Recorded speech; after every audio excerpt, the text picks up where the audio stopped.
the pandemic is there, very strong. And God's grace is also with us at this time. Now, as you all know, in Carmel House of Worship, we had Romans, we completed it. And it's a very good study in the sense it lays the foundation for a Christian doctrine by Paul. Now, connected with that, we are going to study Revelation. It's very good that we studied Romans before we study Revelation. Because Revelation, as we are going to see today, is going to be a different kind of writing, or we call it a different kind of literature. Now, if you have got your Bibles, turn with me to Revelation chapter 1, verse 1. Now, today we are going to see what I would rather call as introduction to the entire book of Revelation. It is just an introduction. We are not going to study starting from the chapter 1 now. Next week, God willing, we will do that. But we are going to look into the whole book as an introduction to get an idea what the book talks about. Revelation chapter 1 and verse 1. The revelation of Jesus Christ, which God gave him to show his servants the things that must soon take place. He made it known by sending his angel to his servant John. Now that verse 1 is very, very clear. We don't need any explanation. And as you see, it is a revelation of Jesus Christ.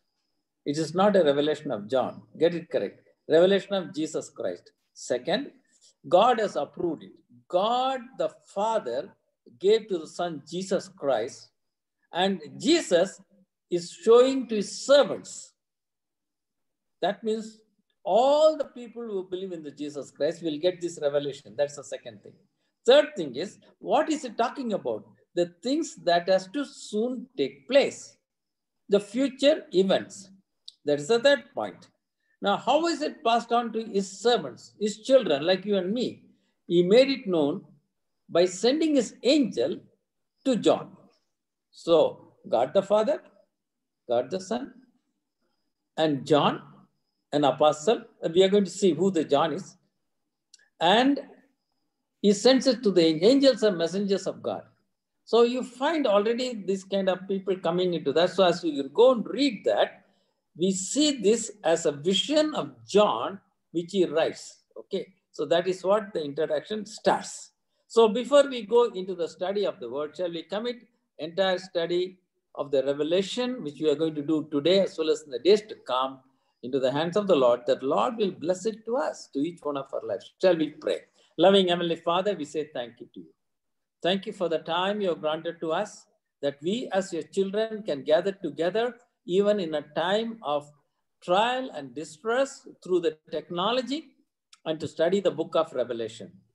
Open our understanding, O Lord. As we know, this book is very different from other writings of the Bible. Therefore, we wait upon you. We ask you to help us so that we may know and prepare ourselves for the things which you have already revealed to us through this book, which will take place in our midst. Lord, we say thank you to the time you have given to us. We ask that your Spirit will touch each one of us who are gathered. Thank you for everyone who gathered today. Continue to help us, guide us, and speak to us. Committing our meditation of your word into your hands. We offer this prayer in Jesus' name. Amen. Amen. The first question, we are going to answer a few questions about the book of Revelation. Who wrote this? It is very clear. John wrote this, because in chapter 1 itself, John, the name comes. Now, who is this John? That's what we are going to see.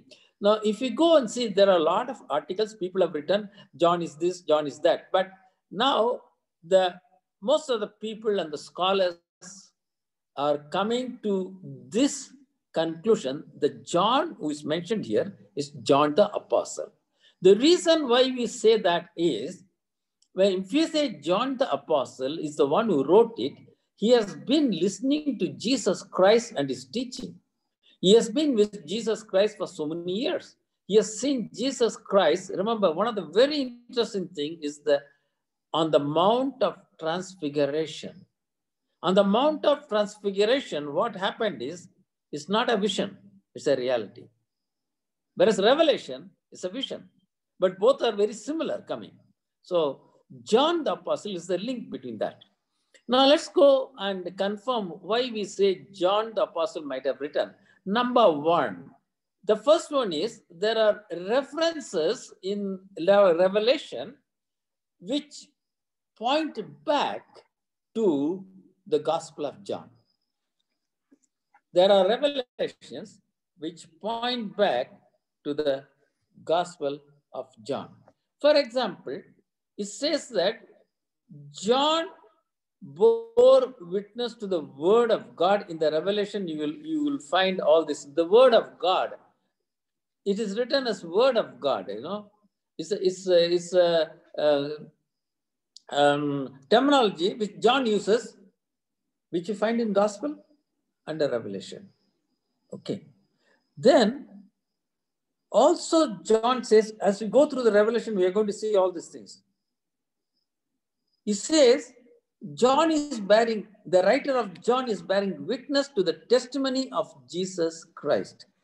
Now, if you look at John's Gospel, chapter 20, John's Gospel, chapter 20, the same thought is given. See, if the same person is written only, he will be writing like that. I'm going to read verse 30 and 31. Now, Jesus did many other signs in the presence of the disciples, which are not written in the book. But these are written that you might believe that Jesus is the Christ, the Son of God, that by believing you may have life in his name. So I'm writing this because I'm seeing this. Same concept we are going to run through in Revelation. John says, I'm writing this to you because I saw the vision. See, the same, the writer is the same. He is thinking in the same lines. Okay. Then also he says, is the eyewitness I'm giving to you. Turn to John's Gospel, chapter 21, chapter and verse 24. John 21 and 24. This is the disciple which is bearing witness along about those things. So John says, literally like in a quote, I'm an eyewitness. I'm the disciple. I've seen it. I'm writing this. Same thought we are going to see in Revelation. Same thought. And who has written these things? And we know that his testimony is true. The words he says, witness, testimony, which is combining and writing it, you'll find in John's Gospel and in Revelation. As we go through Revelation, we're going to see many of the similarities between these two. So the first is you find the similar writings between Revelation and John's Gospel. First thing. Second thing is common terminology used in John's Gospel and Revelation. Okay. I'll give you the references. You can note down. Word of God. John's Gospel, chapter 1, verse 1, we know. In the beginning was the Word.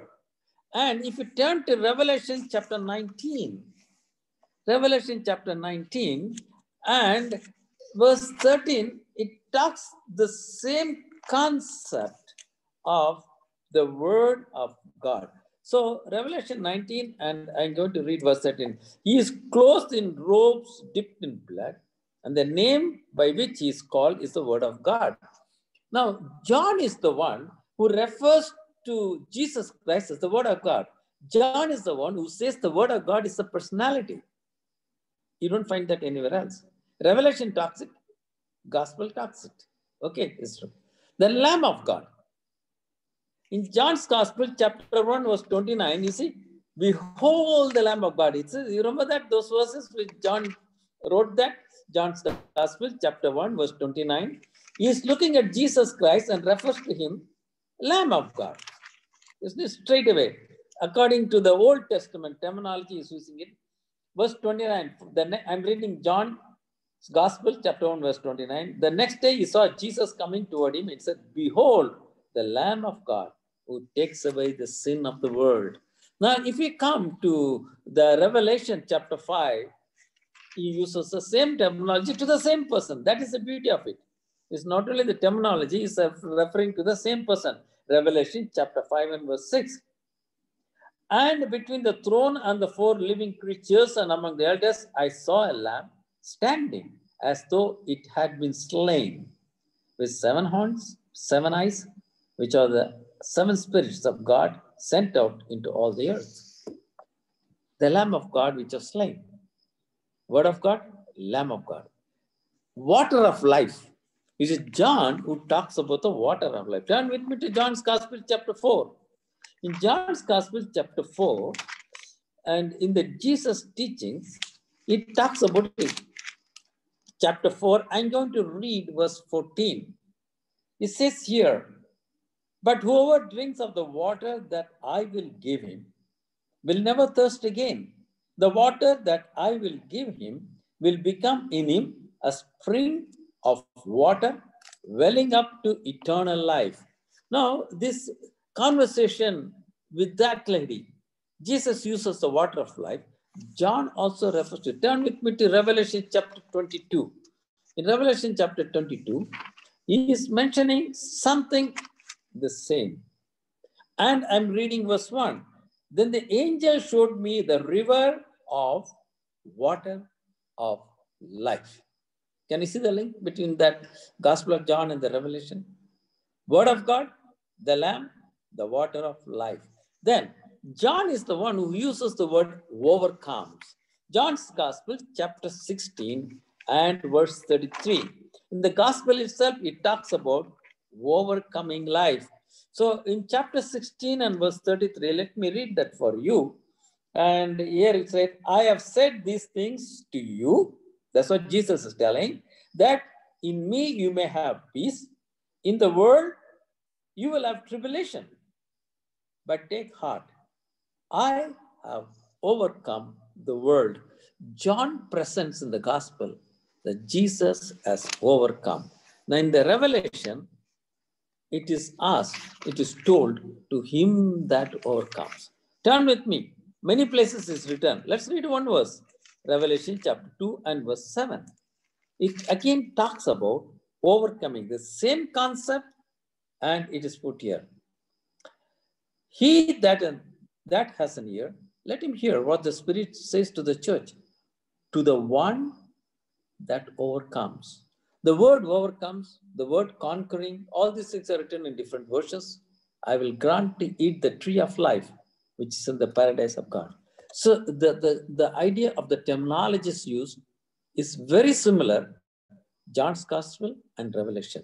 Therefore, there's another reason why we all strongly believe that it is John the Apostle. Now, if you go to the first century, early century fathers, when they were talking about Revelation, they all said, John the Apostle wrote it.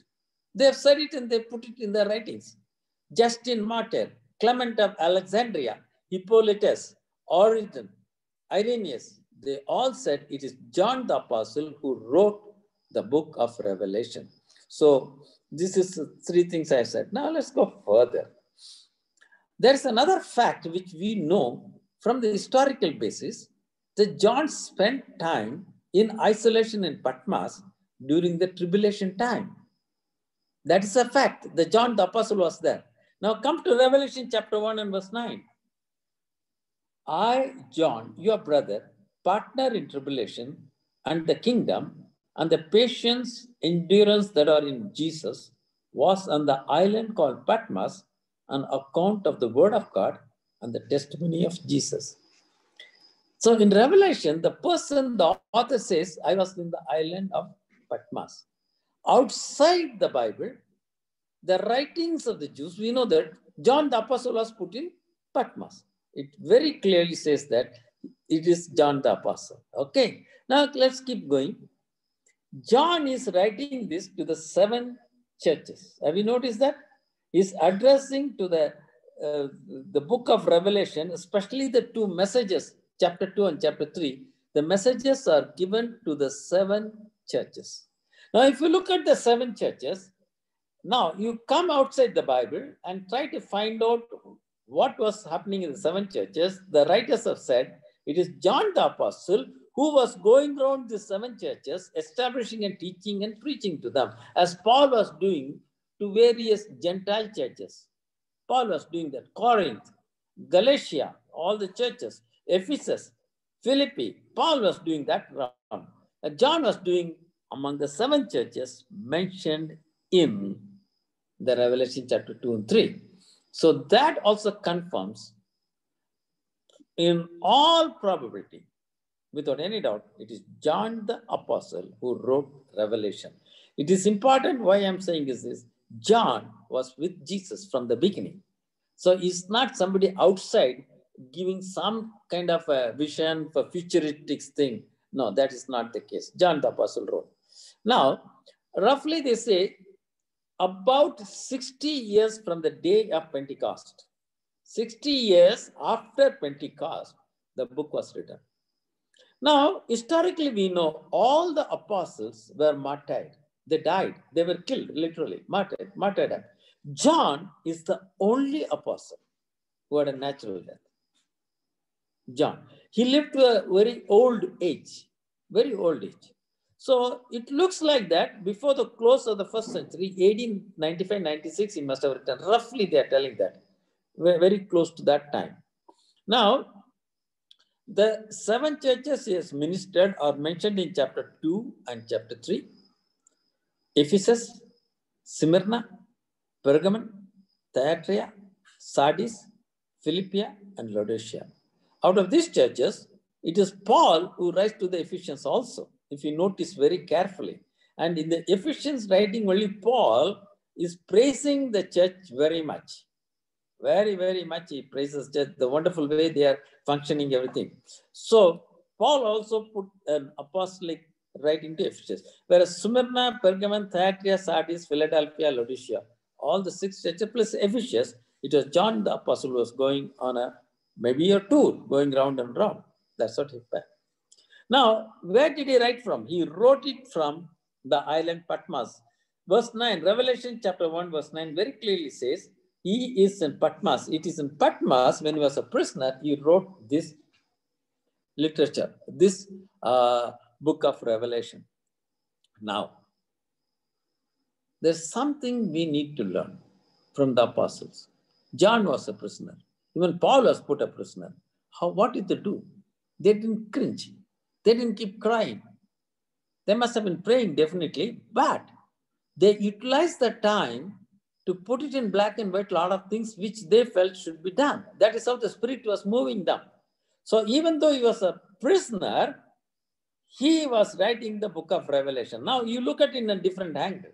If he was not a prisoner, would you think you would have had time to write it? So we say that as a prisoner is suffering, agreed. But that was the way the Spirit works among us believers, bringing us into difficulties so that we can produce something which goes for eternity. This book of Revelation go on and on as long as there is a church in the world. That is the way it is done. So you wrote it from Patmos. Now, as he said, this is primarily addressed to the 7 churches. As we read that, we'll learn all these things. Now, we come to the biggest problem of the book of Revelation. What is that? Let's start with Genesis, Old Testament and New Testament. You will find most of the writings is a narrative. Genesis is a narrative. You write a narrative, a prose writing. We call it in English a prose, a narrative. You can easily read it and find out. In the beginning was God, all these things like that it rose. And God said, let there be light, and there was light. It's a prose, it's a literature. So we call it, it's a narrative literature, explaining things which happened. You find even the Gospels. 4 Gospels are narrative literature. No problems.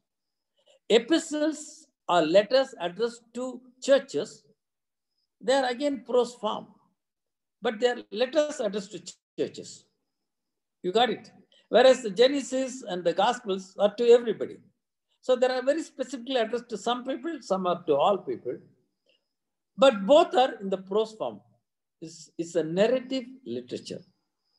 When it comes to Acts of the Apostles, it talks about what was happening, what people were doing, like Peter, like Paul, but like Barnabas, it mentions what they were doing. Gospels talk about Jesus Christ. Similar, only the personalities in those books are different. So that is also a narrative. When you come to the Psalms, it is poetry. You know the difference between a prose and the poetry. So the Psalm is a poetry. When you come to Revelation, it is totally a different. It is neither a poetry nor a narrative. It is called apocalyptic literature. That means a writing using symbols to indicate future events. Writings using symbols to indicate future events. So as you go through Revelation, many symbols are used. So you get sometimes baffled what they mean. Now, do we write these days with symbols? Do we use the symbols anywhere? Quite a lot. Take for the country United States of America. Symbols are used quite a lot in a day-to-day life. And you don't even cringe about it. You don't even question it. I'll tell you a example. You open a newspaper and there you find two animals, elephant and a donkey. Elephant is talking donkey, donkey is answering elephant.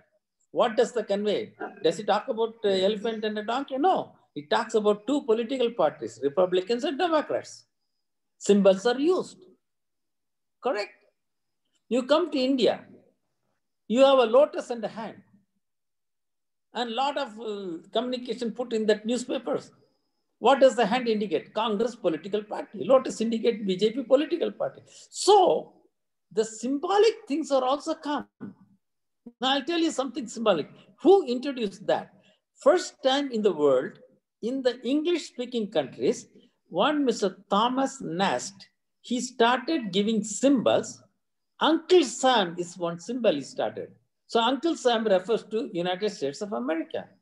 He's the one who talked about Republicans as elephant and the Democrats as donkeys. Thomas Nast. Same man brought a symbol with an old man in a red dress. He called him Santa Claus. Now the Santa Claus has come so predominantly among the Christian believers also, we don't understand it is an imaginary figure created by Thomas Nast looking at the past. So many stories whether he said, let me put a picture of Santa Claus. The moment you see the picture of Santa Claus, which Thomas Nast has drawn and painted him red in color and all this, you know that? We understand what it is. So the symbolic expression has been in use for many, many, many years. And John the Apostle is using the symbolic expression. Now, what are those symbols? Unless we understand the symbols in the Old Testament, you're going to find it difficult to understand the symbols in the Revelation. John is just using the symbols which has been already expressed in the Old Testament. If you can link it up and bring it up, slowly you can unwind what John is writing. It comes like that. Fine. So we are given that kind of an introduction to that. Let's go further. Why did John write this? Because he had a vision in the island Patmos. It is something about future. And he was told very clearly. Instruction was given to John to write it. And why the writing is given, do you know? Many people think, are interested, oh, I need to know what is going to happen in future. That is why the writing is given. Okay, it talks about the future events. The primary purpose of the writing, every believer should get it. It is a warning to the believers. The book of Revelation is a warning to the believers. Because in the life of a believer, you replace the Lord with something else, which becomes an idolatry. That is exactly what the Revelation is going to talk about. Don't do that, because God is in control of everything. God knows what is going to happen. That's why it goes right up to the end and says, whatever happens in the world, God is in control. He will achieve his purpose. So don't ever try to replace the God who has become Lord in your life with something else. That is a message. So it is a warning to the Christian believers, basically. Many of us approach it, oh, I need to know what's going to happen in the future. Okay, fine. That is true. But it's a warning to a Christian believer. Second, it says very clearly, in all circumstances, it is God who will triumph. Evil will not triumph. Powers of darkness cannot overcome. He that is in you is greater than he that is in the world. Don't ever forget that. That message runs through the book of Revelation. God will triumph at all the time. So he brings in so many things, there will be a triumph. In the end, Satan and his associates will be judged. Okay, that's it. That's the purpose. Now, when we go through the book of Revelation, how do we understand it? How do we unfold the meaning of Revelation? People around the world, as on today, have taken 4 approaches. Number 1, they say the book of Revelation, John is writing things which is going to happen immediately. So all these things have already happened.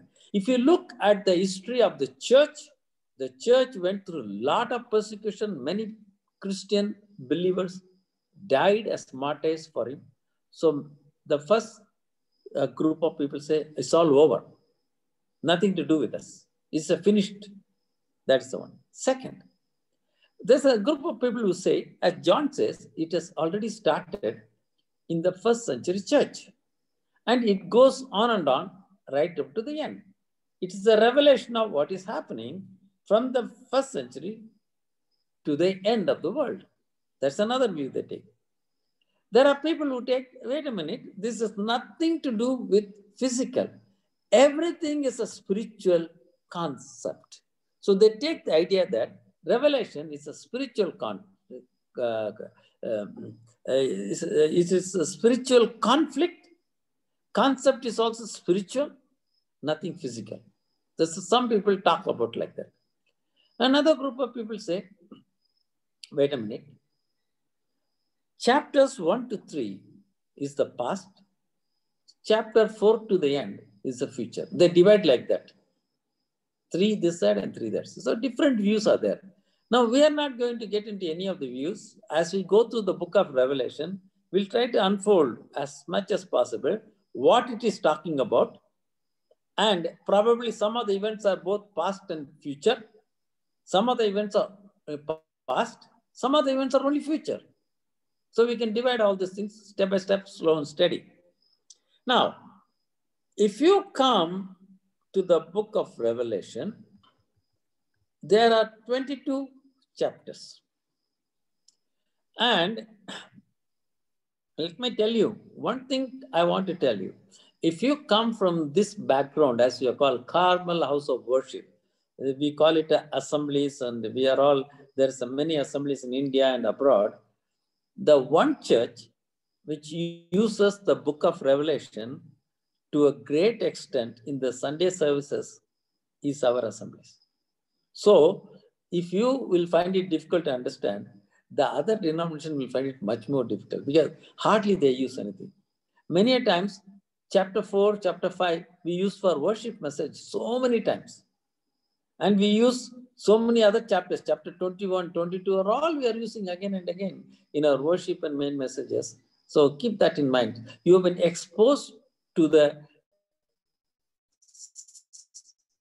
details, if not the whole lot, some of the details of the Revelation, and it will be the first 3 chapters talk about Christ in the midst of 7 golden lampstands. We are going to study that as we go through that. It talks about Christ, 7 golden lampstands. It says Christ is being, remember? Now here John projects is eternal one. That is, he says, it is God, the eternal God. That's what he brings Christ as. And first 3 chapters also include the message sent to the 7 churches. We'll go to all the messages one by one. That is the 3 chapters talk about it. Then when you start from chapter 4, probably you can go up to, you can divide it any way you like it, but this is, I just pulled it out. this way, easy to understand. Chapter 4 to chapter 7, you will find there is a scroll sealed, and Lamb comes and takes the scroll.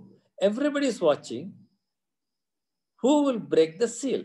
The scroll contains the future event from that time. When John is seeing that time, from that time, what is going to happen, all written there. Unless the seals are open, the future event will not follow.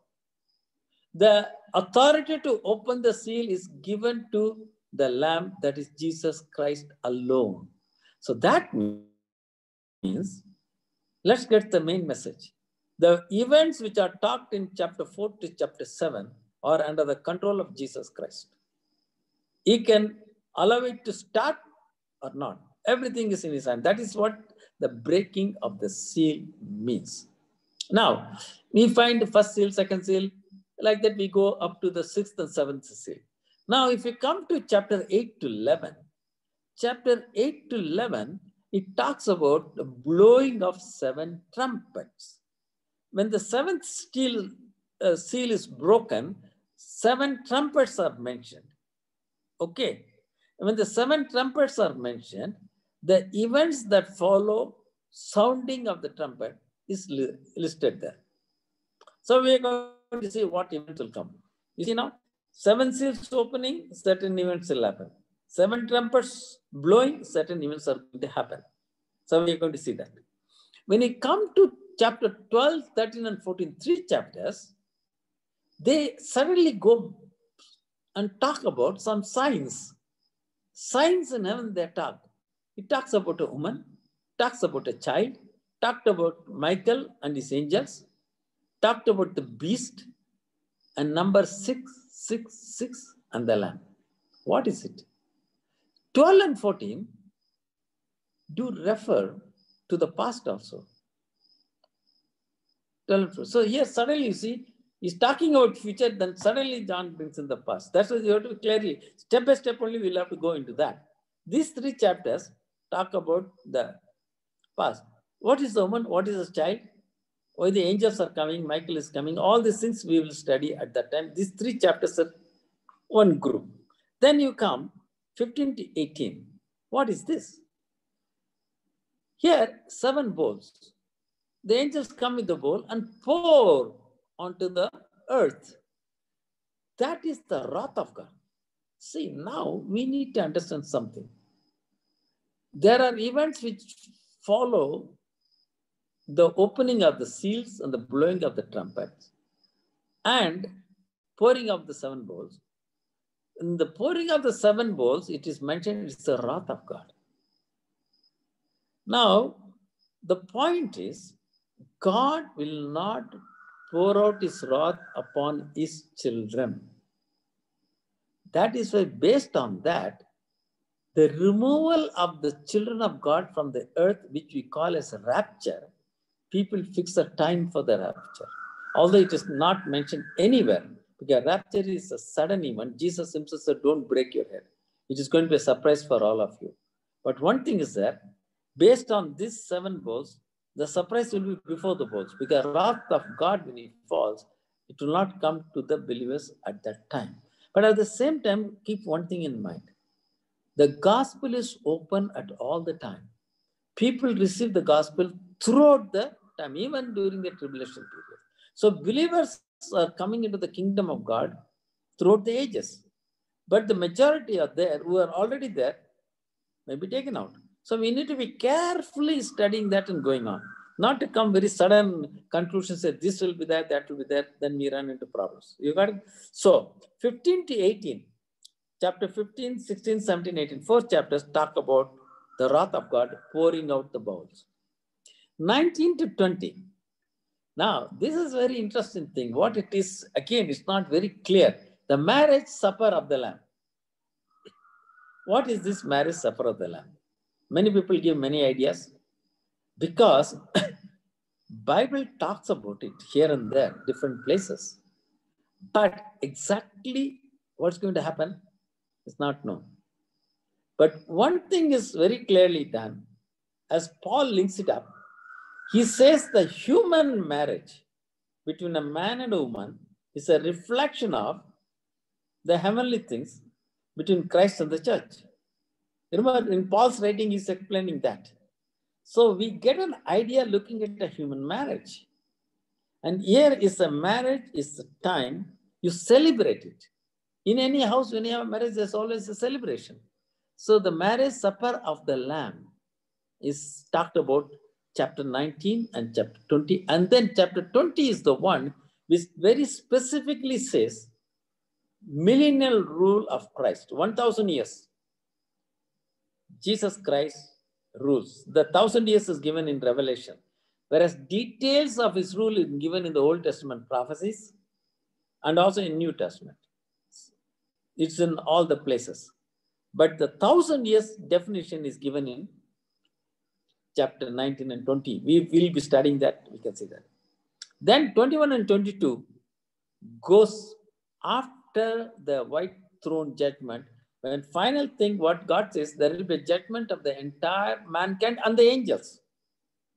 Once that is finished, the final end, God himself, when it says God, the Trinity, Father, Son, and the Spirit, will come and dwell.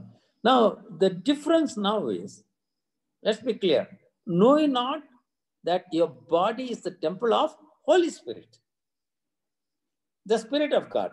God the Father, God the Son, God the Spirit. Each one has got a function to place.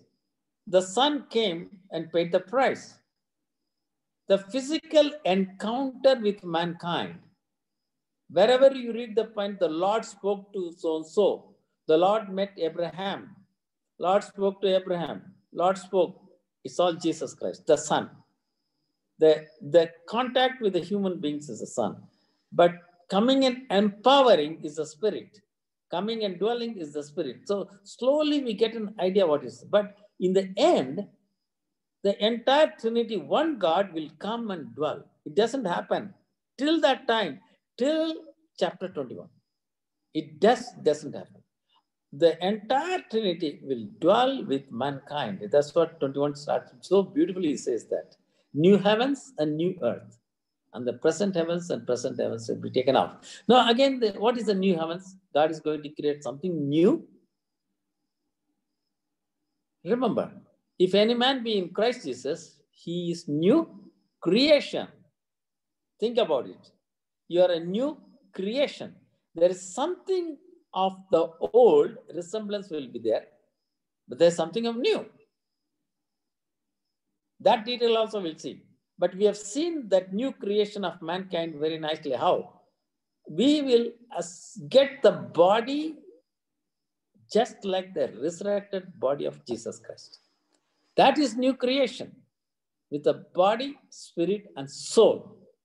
So those details bring in something new for the mankind, believers, are children of God. Similarly, the earth and the universe, which has been corrupted. The reason is God is removing every evil, even the corrupted thing out, so that nothing evil, nothing, no iniquity, no wickedness will be present there. It's all good. New heavens and new earth. 2 chapters with that, it ends. So this is the basis on which we can see the book of Revelation as we go. One of the things we need to know, what can we learn as we study the book of Revelation? We need to keep that in mind very, very clearly.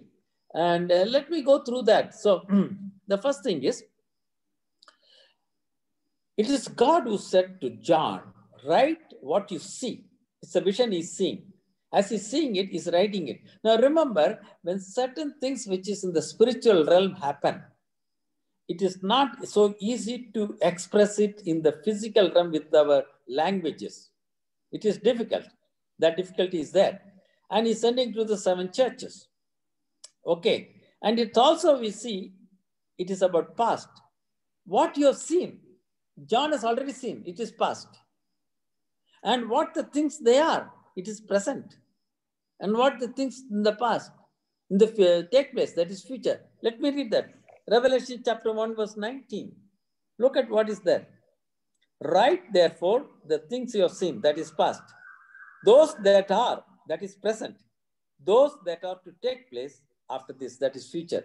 So keep in mind, Revelation is a book, refers to the past, refers to the present, refers to the future. Then, we have already seen it in the Old Testament, Amos chapter 3, verse 7. You can see it yourself. The Lord does nothing without revealing his secret to his servants. So, his children will know beforehand, if they are interested to know what is going to happen.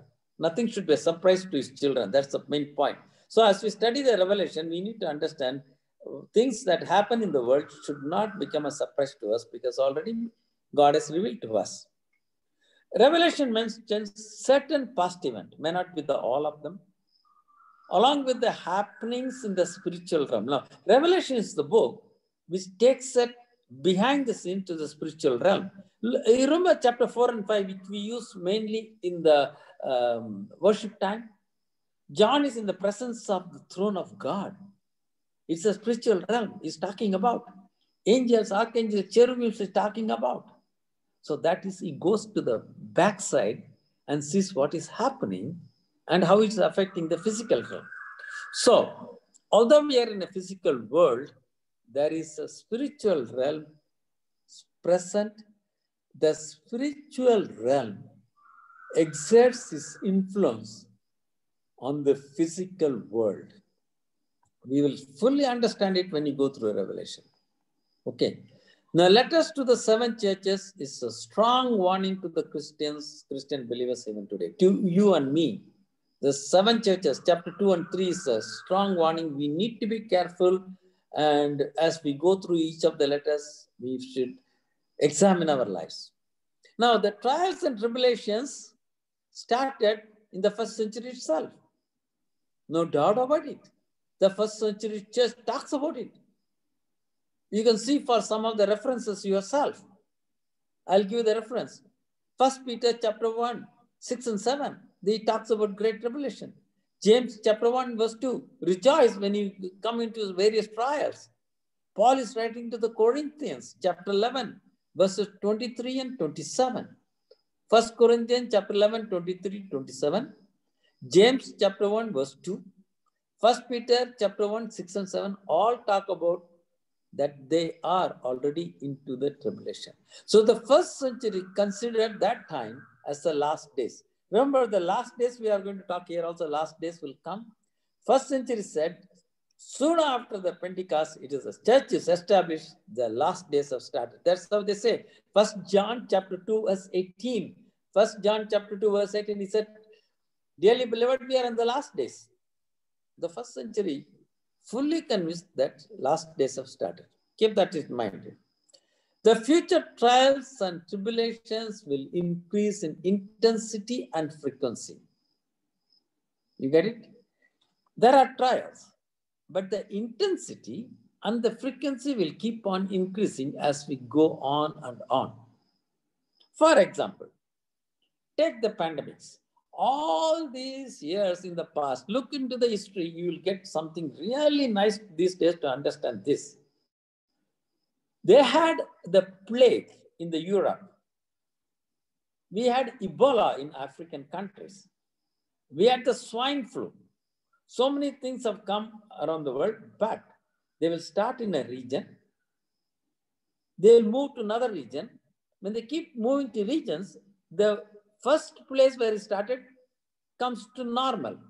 So none of the past plagues ever engulfed the world at the same time. Never. It's a past. Look at the COVID-19. It is the first plague engulfed all the countries at the same time. Christian believers should open their eyes. Must open their eyes to understand what is happening. That is what the Bible is talking about. The pestilence will increase in intensity and frequencies. You see the changes. We're going to see many more changes in the days to come. Now, having said that, let's go. It talks about wars, earthquakes, pestilences. The Lord also said that. In the book of Revelation, you're going to see the Lord is in control. That's what John the Apostle brings. Unless the Lamb breaks the seal, nothing is going to happen. The Lord is in control of every tribulation, every pestilence. Okay. Why is he bringing it? The only message the Lord gives, repent, turn back to the Lord. Repent and turn back. Let me read a verse. Revelation chapter 9. Revelation chapter 9. I know that we'll be coming to these verses later on, but we can get there. Revelation chapter 9. The rest of mankind who were not killed by these plagues did not repent of the works of their hands, nor give up worshipping demons, idols of gold, silver, bronze, stone, wood, which cannot see or hear or walk. Have you noticed what is the point God is telling? Mankind did not repent. So all these things are done so that mankind can repent by these plagues. Repent of what? The works of their hands. That you trust in your hand. I got a master's degree. I got a job in IT. I got a job, this thing in cloud computing. Oh, this is fantastic. That's the latest. I'm happy. Now he says, wait a minute. The moment you put your trust on that and not on the Lord, you have become an idol worshiper. That's what it says. And I got trust in the gold. Okay, I can't hold money. Let me convert that into gold biscuits. People do that. It says, you don't need to make an idol. Even in a bar of gold is enough for you because your trust in that. See, Abraham had a lot of riches, but he trusted in the Lord. Holding riches is nothing wrong, but the moment you trust in that is the problem. That's exactly God is telling, repent. Now let's go to chapter 20 is the one, as I mentioned to you, talks about the millennium rule, 1,000 years. And another thing which you have to do is, very interesting, the book of Revelation you are going to is a tale of two cities also we can call it. New Jerusalem is one city, Babylon is another city. A tale of two cities. Babylon is gone, New Jerusalem abides forever. Think about it. What is Babylon? What is New Jerusalem? You need to think on that. Two cities, Babylon and New Jerusalem. Babylon goes to the point of Babel. Remember Babel? In the plains of Shinar, they built a tower called Babel. Come, let us make a name for ourselves so that we will not be scattered on the face of the earth. We built a tower. They called it Babel. Now look for the sign of Babel. Even the sign of the tower is put, one of the leading countries in their head office, one of the big political areas of head office. The woman and the beast has been done now in the 20th century, 21st century, and is kept in places you can go and see for yourself. Babylon is trying to rise. Babylon will rise and rise. Finally, it will fall. It is New Jerusalem which will stand forever.